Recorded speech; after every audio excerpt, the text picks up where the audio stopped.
What's up, everyone? Welcome to the Big Ten Football Talk Podcast. I'm your host, Zach Guggenheim. Week 4 picks, along with power rankings and my top 10 nationally. Make sure to like, follow, subscribe wherever you get your podcasts. Google, Apple, Spotify, Amazon, wherever you get podcasts. Make sure you are tuned into this one here. Follow us on YouTube, Twitter, Instagram. Big Ten Football Talk is the handle. And if you want to send me an email, big10footballtalk@gmail.com. And of course, make sure to hit that subscribe and like button on YouTube. And also make sure to leave a review on Apple, Google, wherever you get your podcasts. Really fun, exciting slate of games this week. In some ways, it felt like the preseason, at least for a few teams. But now it's starting to feel a bit more real as we get into the meat of the season. We're going to start with Friday, September 22nd. We've got Wisconsin traveling to Purdue. Wisconsin is a 5.5-point favorite. And I'm not sure what to make of Wisconsin. I think they've struggled a bit in their games against Georgia Southern and Buffalo. They couldn't run the ball against Washington State, which was more of a talent-equated game. And I think it's very possible that they struggle to run the ball against, I think, an underrated Purdue front. I know people might look at Purdue-Syracuse and think, well, Syracuse had a lot of yards on the ground, and they did. Also, a lot of those were from Garrett Schrader, the quarterback. And Tanner Mordecai, I think he can move a little bit. I don't think he's Garrett Schrader in terms of mobility. So I think this is going to be a hard game for Wisconsin. You know, I think Purdue actually matches up a bit more with their athleticism, particularly in the wide receiving core. I think Hudson Card gives them a puncher's chance in any game. It's at Purdue, and I think Wisconsin is a little discombobulated right now. I still think they're trying to figure out how do you blend Phil Longo's system with the power run game, and they just don't have as much talent as I thought they did. So I'm actually picking Purdue with the upset here. I know certain people might think you're putting way too much stock in Purdue. I think it's less about, I think Purdue is better than people expect, and I don't think Wisconsin is as good as we thought. It's at Purdue. I like Purdue by a touchdown. I'm going to take them 27-20, and obviously Purdue not only covers, but they win outright. We go to Saturday, September 23rd, 12 p.m. kickoff, Big Ten on the Big Ten Network. We've got Rutgers at number 2, Michigan. Michigan's a 24-point favorite. And, Michigan is weirdly only averaging 157 yards per game on the ground. They haven't needed to do much because their defense has been so dominant, and they've kind of shut it down in the second half, minus the Bowling Green game. I am wondering, though, is this the game where they play all 4 quarters and Michigan's O-line running game, do they get really on track? But the reality is they have not run like they have in the past. They've been good, but not dominant.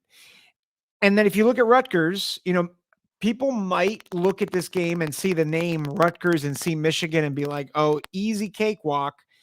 But remember, it was just a couple years ago that I believe it was a 7-point game between Rutgers and Michigan at Michigan. Rutgers is allowing less than 70 yards per game rushing and over 210 yards. They are getting 210 yards running the ball on offense. If Rutgers wants a chance in this game, they need to stop the run and run the ball, said every team ever. But if they can do that, if they can control the clock, if they can use Wimsatt in that running quarterback role, if Kamanungai can have another explosive game, I think Rutgers can keep this close. I think the way Michigan is built lends itself to the possibility that Rutgers could keep it close, maybe sting them in the fourth quarter. So I think it'll be a close game. Ultimately, I don't think Rutgers has enough firepower. And I think J.J. McCarthy bounces back and has a big day. I think Michigan pulls away in the second half.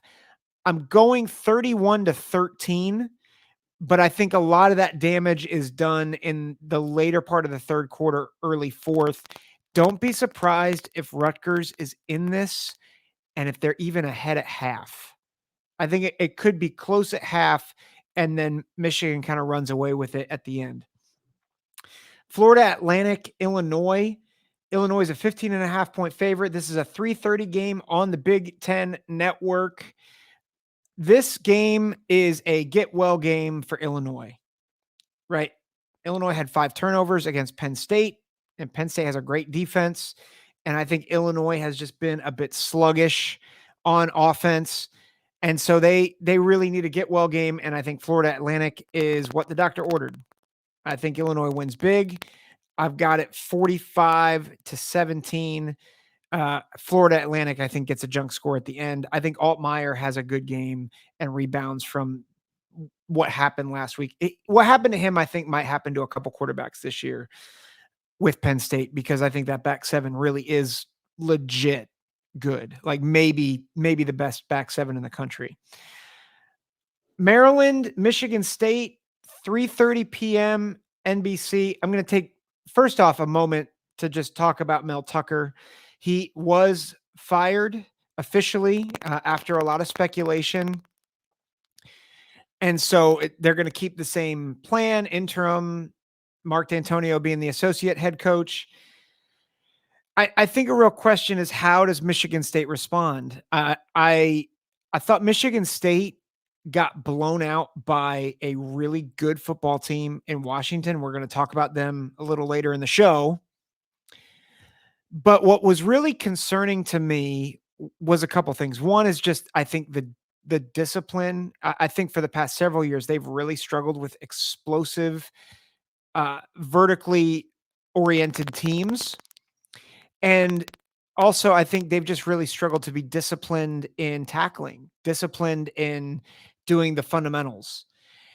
And I think that's where I really am concerned for the Spartans, not just in this game, but in the games down the line, is I think Michigan State has some talent. You know, I think there's potential with Kim at quarterback. I think they have a good runner in Carter.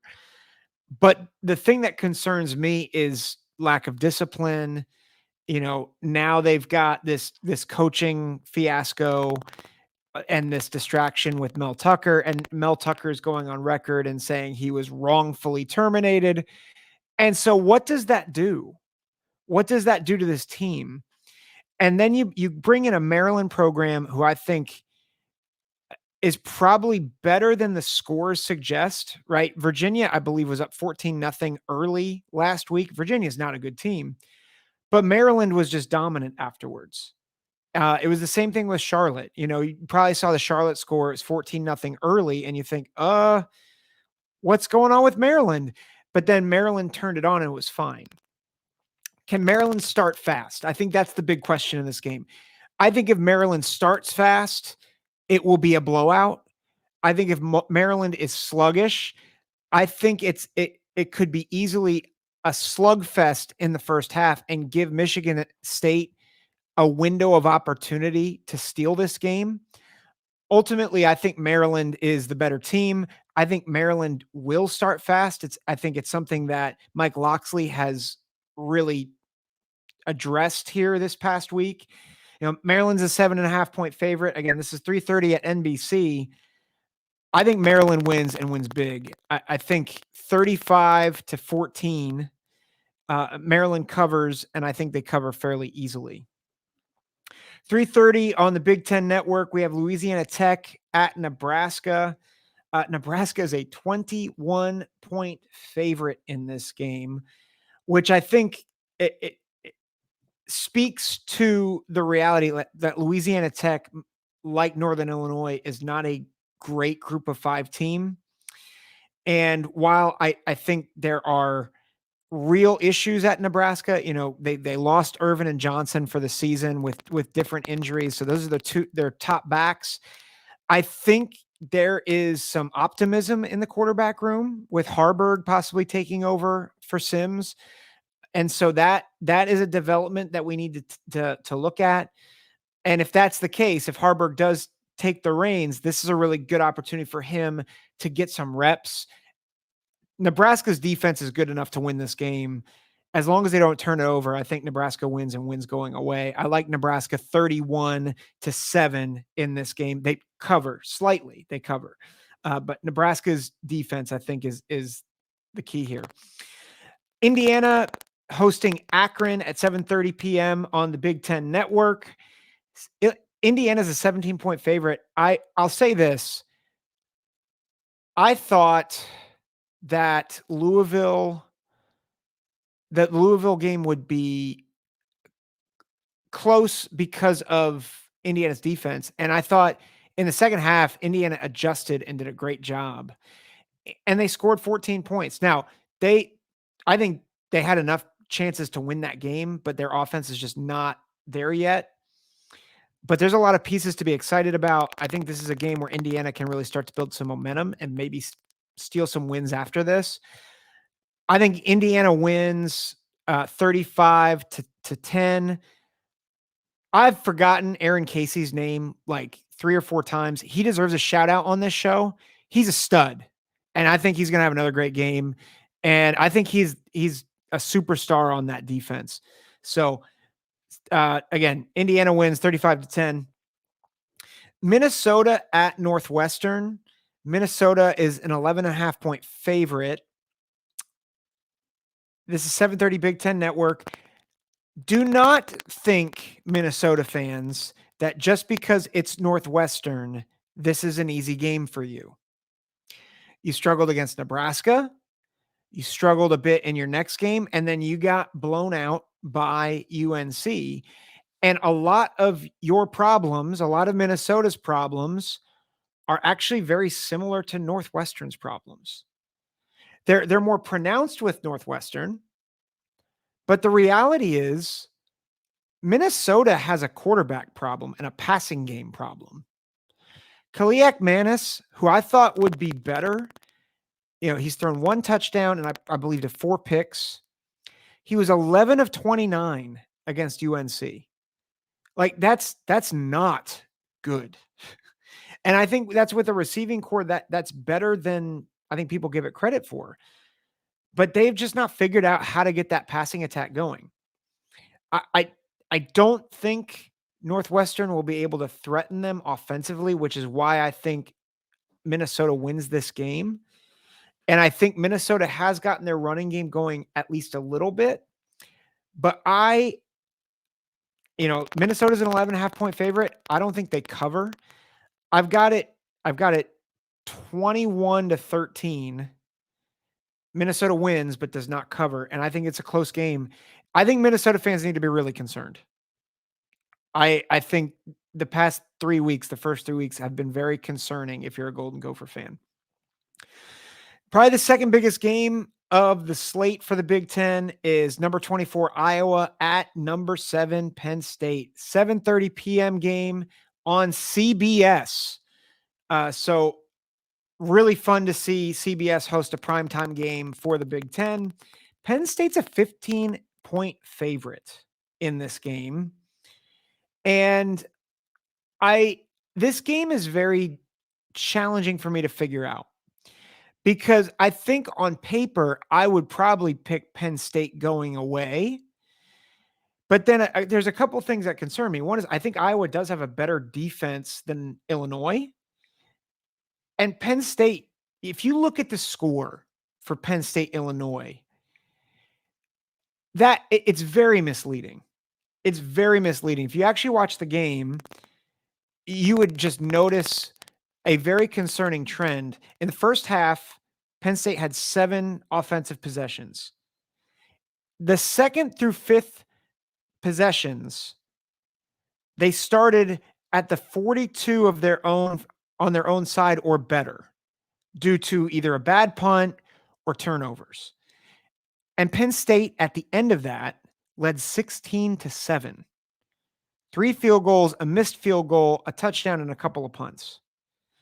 Like they were not efficient. And then if you go to the second half, it was 16-7. They built on the lead with one drive that took 70 yards, the only real full drive that they had all game, and then a 30-yard drive that came after the fifth turnover of the game for Illinois. Like they had less than 400 yards of offense.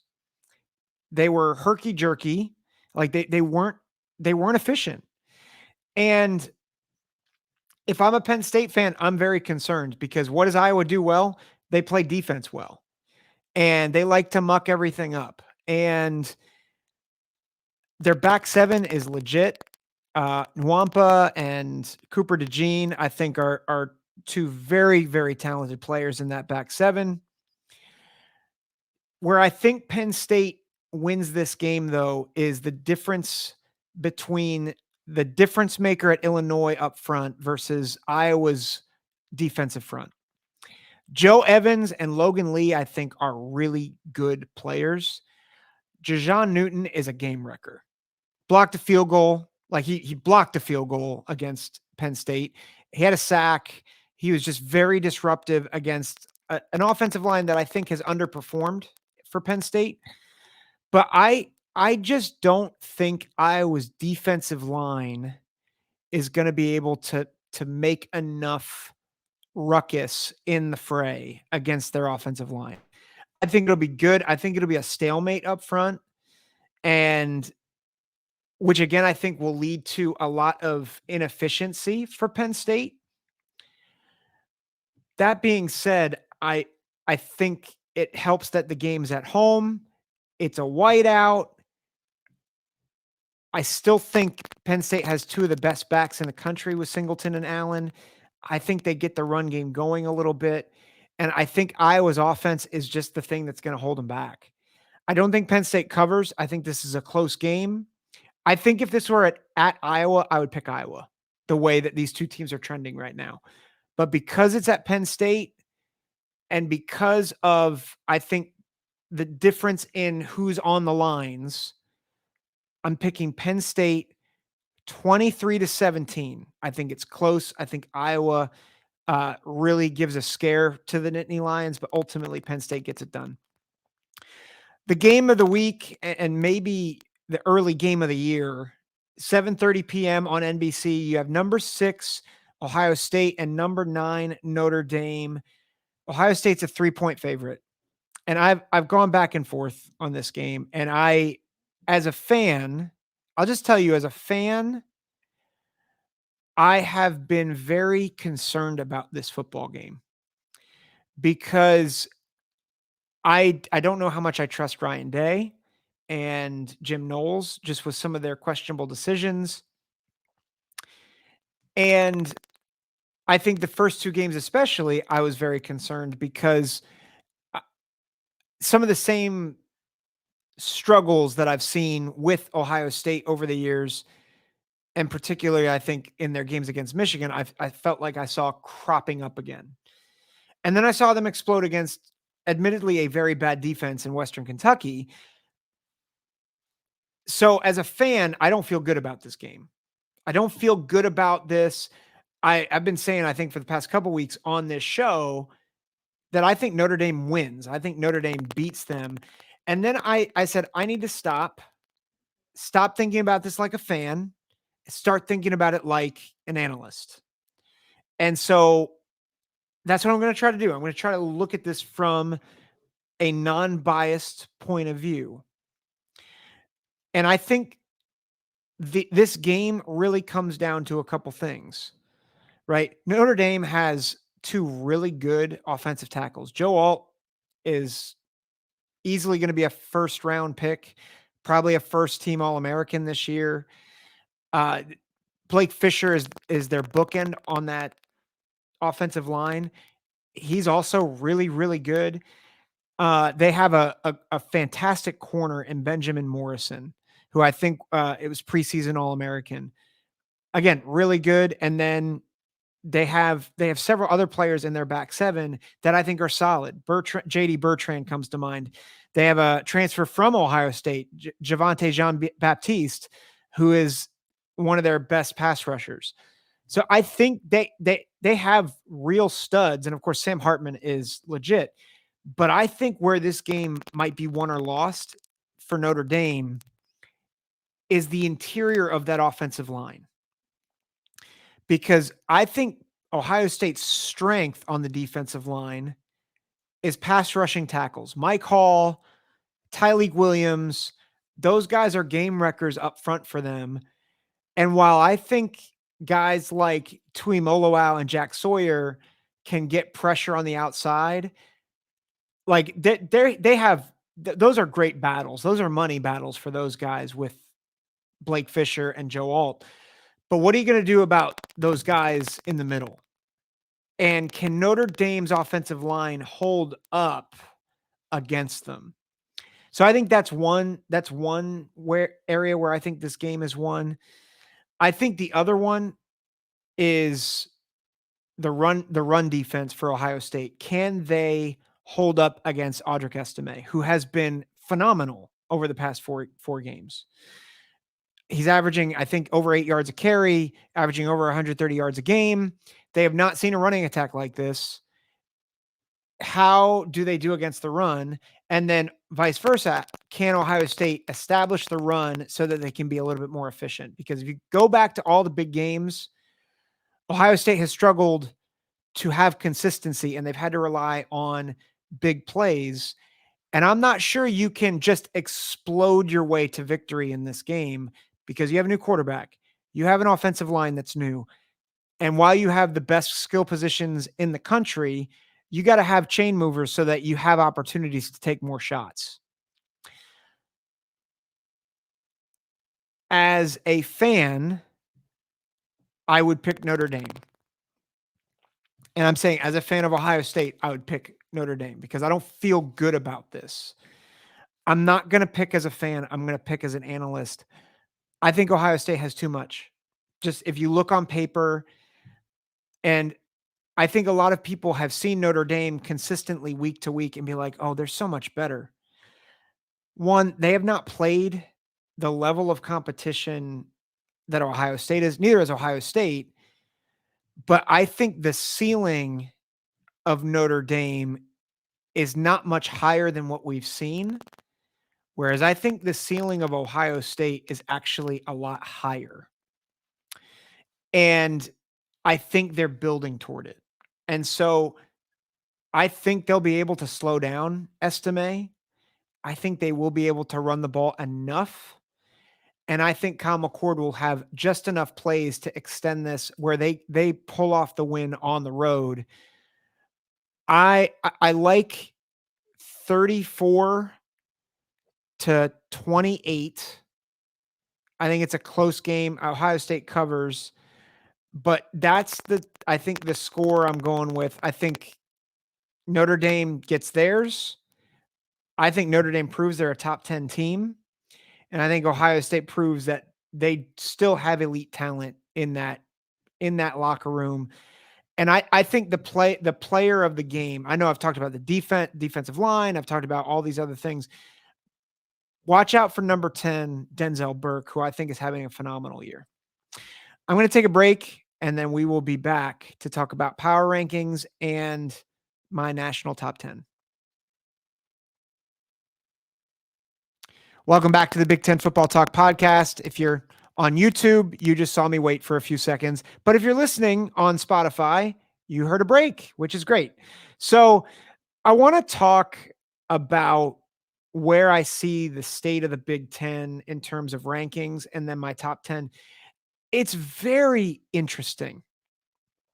It's very interesting right now of where I see things because I think in the preseason, I had a lot of assumptions, and I'll be totally honest, I'm totally sold on my top 3.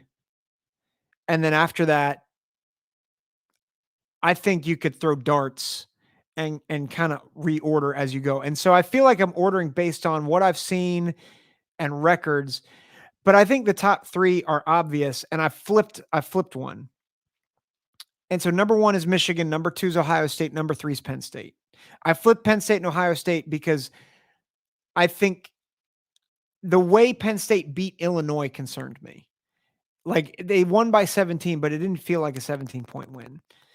And I think Penn State could certainly flip even after this week. Although if Ohio State beats Notre Dame, it's going to be hard to do that. But I think those three still seem very clear to me that those are the top three teams in the conference. And I can see Iowa upsetting Penn State, but I don't think I would not bet on that for sure. I think they'll keep it close because that's what Iowa does. I've got Iowa 4, and I think they're clearly 4 right now, but I'm still unsure about them. And then after that, good luck, man. Like Maryland's 5-0 or 3-0, sorry, but I still don't know what to make of them with the slow starts. I do think they're a better team, and but they got to prove it to me over the next couple weeks.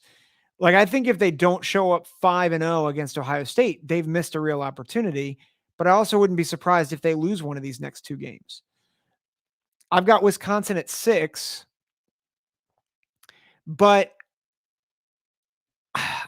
man, I don't know. It's nothing I've seen from Wisconsin yet has screamed to me, oh, they're definitely a contender in the West.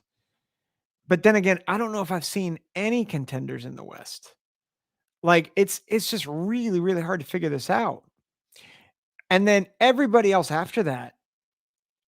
So I've got Rutgers 7th. And listen, I know, and I talked a lot about Rutgers in my recap last time. I think Rutgers is steadily improving. I think they could get to a bowl game this year, and I think that'd be a huge success. But there was a poll in my last thing as well. It's like, where would Rutgers finish in the West? And a few people respond to that. One was like, well, 5th or lower. It's like, well, that's what we expect from Rutgers. But there's one person who said 4th and another person 1st. And I don't think they'd win the West this year. But I don't see a compelling argument against that. Like I think on any given day they could beat Iowa. I think on any given day they could beat Wisconsin at this point. And then everybody else, I'm like, I don't know. Now, I think there are matchups that are unfavorable for Rutgers. I think Purdue is an unfavorable matchup. I think Illinois is probably more of an unfavorable matchup. Wisconsin is probably an unfavorable matchup.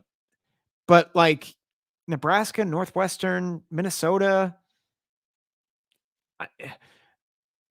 But this is my conundrum. I'm like, where do I place teams in my power rankings? I made a mistake. Let me switch a couple teams. I have Illinois at 8. And I think Illinois, they've faced a really tough schedule early on in Toledo, Penn State, and Kansas. It might be the toughest 3-game stretch that anybody has faced. Purdue, I think, might have an argument against that too, with Syracuse and with Fresno.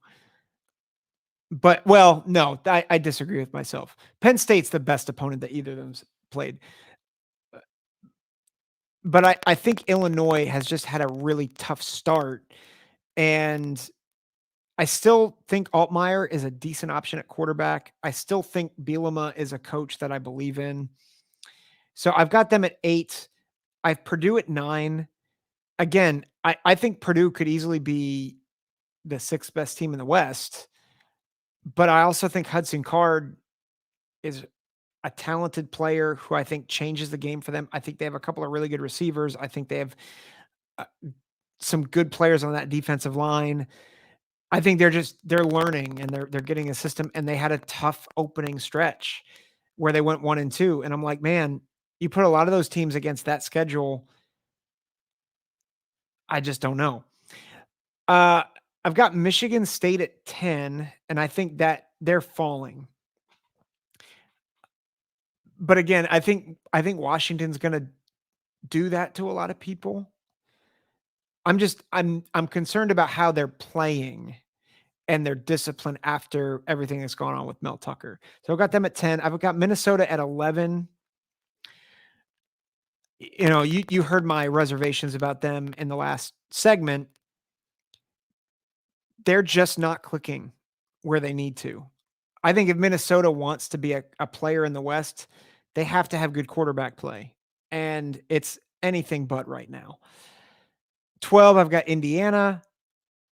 I think Indiana could move up these rankings if Taven Jackson can continue to grow, because they've got a couple weapons on that offense, and the defense, like, I think they are legitimately good. I think Aaron Casey is a centerpiece in that defense. Really like what Tom Allen is doing defensively. The offense has to catch up. Nebraska, I have at 13, and then Northwestern pulling up the rear at 14. That's where I have my power rankings. I'm going to go top 10. And again, it's amazing. I have one SEC team in my top 10. And I have 3 Pac-12 teams.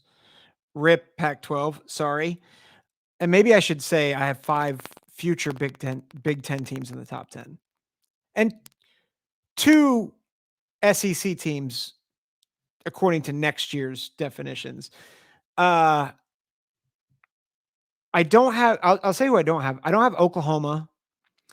I think everybody's in love with Oklahoma right now. And I'm like, you ain't played nobody. And I'm sorry, I don't trust you until you play somebody. Like, Oklahoma destroyed Nebraska last year. And then they just imploded after that. So I think Brent Venables is the right guy for that job. I just have to see it before I believe it. USC is the same thing. People have USC at 5 in the AP poll, and some people are saying, oh, they might be the best team in the country. I'm like, I have no idea what you're judging that from. Like, they've played about the worst schedule, and I have not been impressed by their defense, which has been their problem all along, and I don't think they've done anything to fix it. So I think Caleb Williams is nice. I think he's a great player. I think their offense is phenomenal. But so what? I think you get to the back half of their schedule, oof, it's daunting, which gets me, I think, to the start of my top 10. I finally put Oregon in my top 10. I took out Alabama after the USF near debacle. I would still say watch out for Bama. Watch out for Bama. But I've got Oregon at 10. I've got Oregon State at 9. Again, I think Oregon State's really underrated. A lot of people are talking about Colorado in the Pac-12. They're talking about USC. They're talking about all these other teams. Oregon State's got a good defense, and I think DJ Uiagalelei actually is in a place that he fits well. So I like Oregon State. Number 8, I have Notre Dame. And I was very tempted to put them higher, but I have them at 8 for now. I have Penn State at 7. Again, I could see dropping them if they don't fix some of the things that they're wrestling with. Georgia at 6. Not impressed. Like, they have been sluggish in their first 3 games, and offensively they're okay. And defensively they're really good, but I don't think they're as dominant as the past couple years. And I just don't think, like, I think Stetson Bennett was more magical than we realized. And I think it's going to come back to bite him. I think it was Josh Pate who said to watch out for Missouri in the East. I think that's actually an amazing pick, because, Missouri just took out Kansas State, but Georgia's got to worry about them. They got to worry about Florida, who just knocked off Tennessee.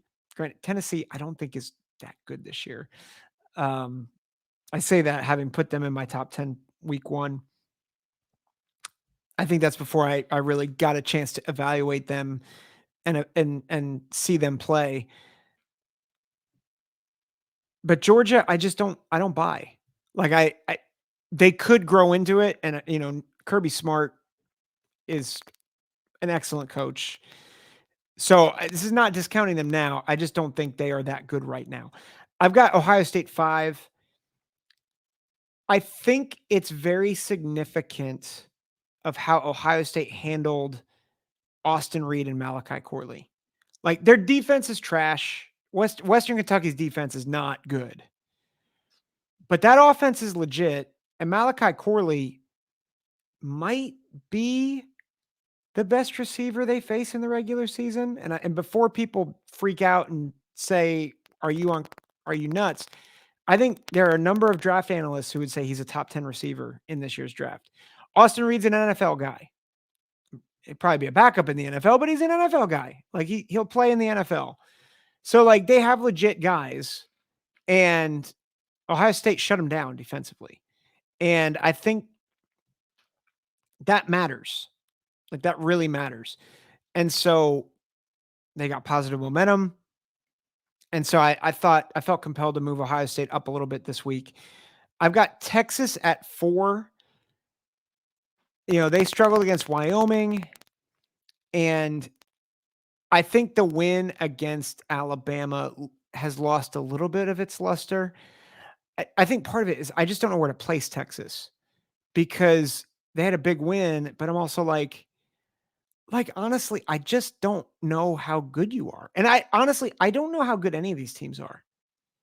And that sounds like a bad confession to make. It's just hard to figure out, because I think they have a stout defensive line. I think Quinn Ewers is really progressing. I think Xavier Worthy's good. But I don't know. Like, I think in a 12-game season, they might end up 9-3 or 10-2. Like, I think they're going to lose a couple games. At number 3, I have Michigan, and I would have them number 2 still, if not for them struggling against Bowling Green. If I'm less concerned about that game, I think their ceiling is a little less than the other 2 teams I'm going to mention, but they've been consistent. I know that JJ McCarthy threw 3 picks, but no, they were never threatened against Bowling Green. So I've got them at 3. I've got Florida State at 2, dropping them from the number 1 spot. That game against Boston College doesn't inspire confidence. Very curious to see what happens with them against Clemson. If Clemson can rebound and put the clamps on that offense, I'll be very interested to see that. And then my number 1 team, I think the best team in the country right now, the Washington Huskies. I think Penix is easily a Heisman contender. I think their receiver room, while it's not what Ohio State has, it certainly is in the conversation of top 3 receiver room in the country. I think their defense is legit. And I think DeBoer, the head coach, is an excellent coach. How ironic would it be that the last year of the Pac-12, we might have the first playoff era national champion out of the Pac-12? I think it's very possible after seeing the first few weeks, I think the level of talent that is coming out of that conference. And we're not even talking about USC and Colorado and all those teams. So I think these are fun times. It's a fun year, and I'm excited to see what happens this week. I'm excited to see, because there's going to be shakeup for sure, both in my top 10 and the power rankings. It's always a fun time when the bulk of Big Ten teams start playing each other, because then you start to really see, okay, where do these teams actually stack up with each other? So this has been fun. I'm excited. Leave me an email. Send me a review, comment. Thanks for listening. Really appreciate you guys. This has been the Big Ten Football Talk Podcast. Take care. God bless.